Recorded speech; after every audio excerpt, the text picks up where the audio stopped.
आज की इस परिवर्तन संकल्प यात्रा में इस हिंदुस्तान पाकिस्तान बॉर्डर के आखिरी छोर पर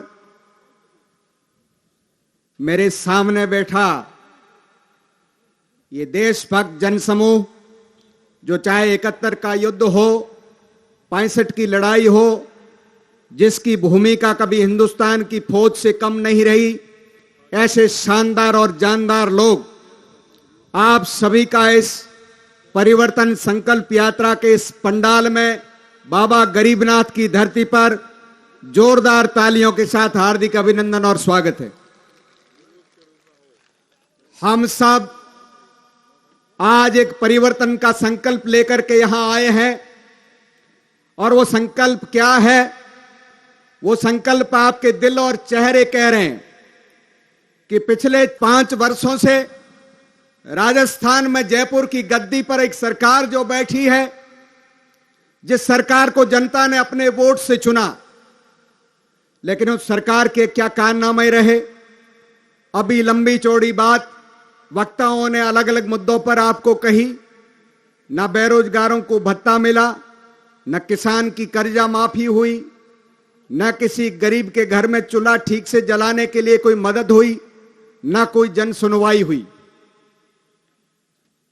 जब कोई भी पार्टी की सरकार हो, किसी भी पॉलिटिकल कलर की सरकार हो, किसी भी राजनीतिक आइडिया की सरकार हो, जनता के वोट से चुन के जाती है, तो उस सरकार का एकमात्र फर्ज यही है कि वो सरकार जनता की भलाई के लिए, जनता की बहबूदी के लिए काम करे।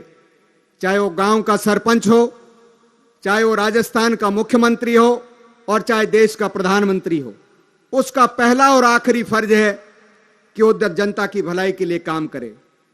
मित्रों, मुझे कहने की आवश्यकता नहीं, मैं भाजपा नेता के नाते ये आपको कहूं कि कांग्रेस बुरी है, ये भी मुझे बताने की जरूरत नहीं, लेकिन आपने देखा होगा पिछले 5 वर्षों में सरकार का नमूना।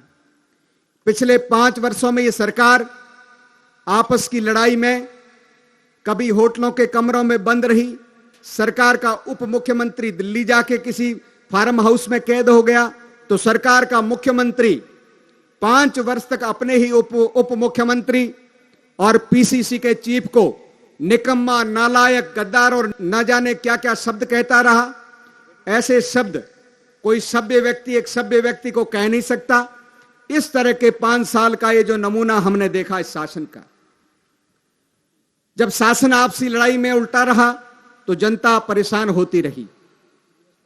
अशोक गहलोत साहब को मैं एक शायरी के माध्यम से बात कहना चाहता हूं कि तू इधर उधर की बात ना कर, तू इधर उधर की बात ना कर, ये काफिला क्यों लुटा है, मुझे रहजनों से गिला नहीं, तेरी रहबरी का सवाल है, तेरी रहबरी का सवाल है। इस कार्यक्रम स्थल पर सीमावर्ती क्षेत्र से जो रामसर मंडल के जो कार्यकर्ता बंधु हमारे बीच में पधारे हैं, उनका पंडाल में जोरदार तालियों की गड़गड़ाहट के साथ आप सभी स्वागत करें। देश के क्या हालात है, स्टेट के क्या हालात है, आपसे छिपे नहीं।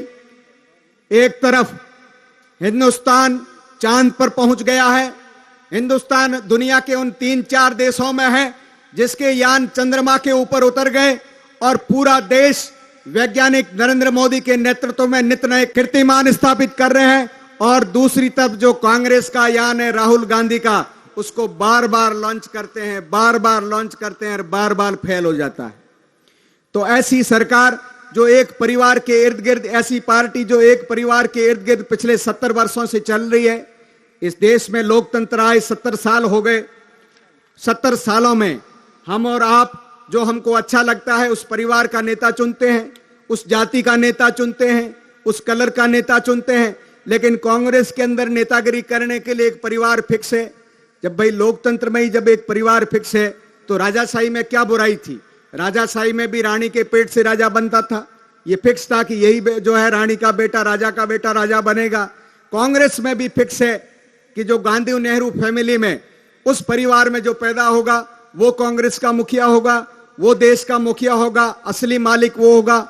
बीच में खड़गे जी को बनाया है, तो अपने यहां कहते हैं ना, जब खड़ाऊ अध्यक्ष बनते हैं, किसी के पास असली ताकत सोनिया गांधी, राहुल गांधी के पास है, तो देश मित्रों, ये पुरानी जो पार्टी है लोकतंत्र विरोधी भी है।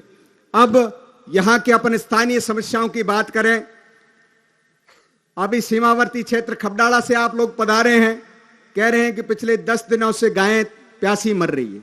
ये हालात न केवल खबडाला के बल्कि गांव-गांव के हैं। अभी हमारे बीच में जल शक्ति मंत्री महोदय भी आएंगे। जल जीवन मिशन के तहत राजस्थान को हिंदुस्तान में सबसे ज्यादा पैसा अलॉट किया गया, और आप देखिए इस निकम्मी सरकार ने वो पैसा, जो पैसा जेब में आया हुआ पैसा, ये सरकार खर्च नहीं कर पा रही है। कहीं टैंक बन गया है तो वहां पर कनेक्शन नहीं है, कनेक्शन है तो पानी नहीं है। आप देखिए बिजली के मसले पर कल किसान यहां 6 घंटे बिजली की मांग लेकर के और उपखंड मुख्यालय के आगे आए। ये निकम्मी नालायक सरकार बिजली दे न सकी, लेकिन आंसू रोते हुए किसानों के ऊपर जो लाठी चार्ज किया है, ये लाठी चार्ज इस कांग्रेस सरकार के ताबूत में आखिरी कील साबित होगा। चुपचाप जो बिजली मांग रहे किसानों के ऊपर पुलिसिया जो बर्बर अत्याचार हुआ है, उसकी हम जोरदार शब्दों में निंदा करते हैं, और पूरी की पूरी भारतीय जनता पार्टी किसानों की बिजली के मांग के साथ है। और हम ये बात केवल कांग्रेस की आलोचना के लिए नहीं कह रहे हैं। भारतीय जनता पार्टी के राज में आप सबको पता है कि 18 नए जीएसएस पिछले राज में स्वीकृत हुए, और इस राज में सिर्फ 2 जीएसएस बने। कहां बने? एक तो माननीय विधायक महोदय के गांव देतानी में बना और एक बना आंतरा में। अब मुझे बताइए कि विधायक जो है वो गांव का सरपंच नहीं होता है, विधायक 125 पंचायतों का मुखिया है। उसके लिए सारे लोग बराबर होने चाहिए। उनको चाहिए था कि जहां ज्यादा तकलीफ है वहां वो जीएसएस बनाते, अपने गांव में बनाते, उसमें कोई दिक्कत की बात नहीं है, लेकिन उनको सारे गांवों को एक नजर से देखना चाहिए था। 220 केवी का भारतीय जनता पार्टी के राज में ये जीएसएस शिव का स्वीकृत हो गया। 5 वर्ष तक ये सरकार सोई रही, और आखिरी में अब जब सारे ट्यूबवेल फेल होने की स्थिति में आए और आज किसान सड़क पे बैठा है, अभी भी उपखंड मुख्यालय के आगे धरना चल रहा है।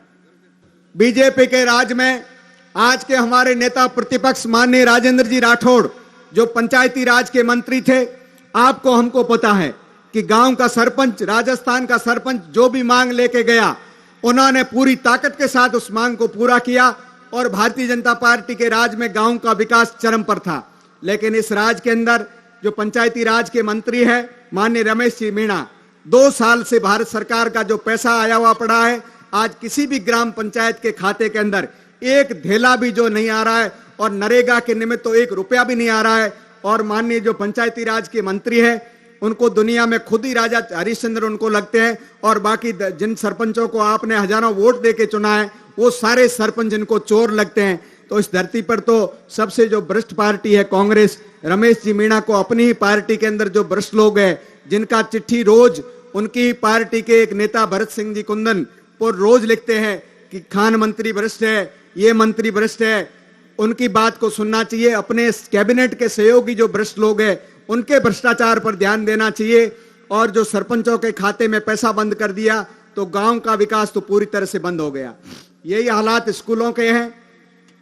इस शिव मुख्यालय के ऊपर एक कॉलेज है और एक का स्टाफ है।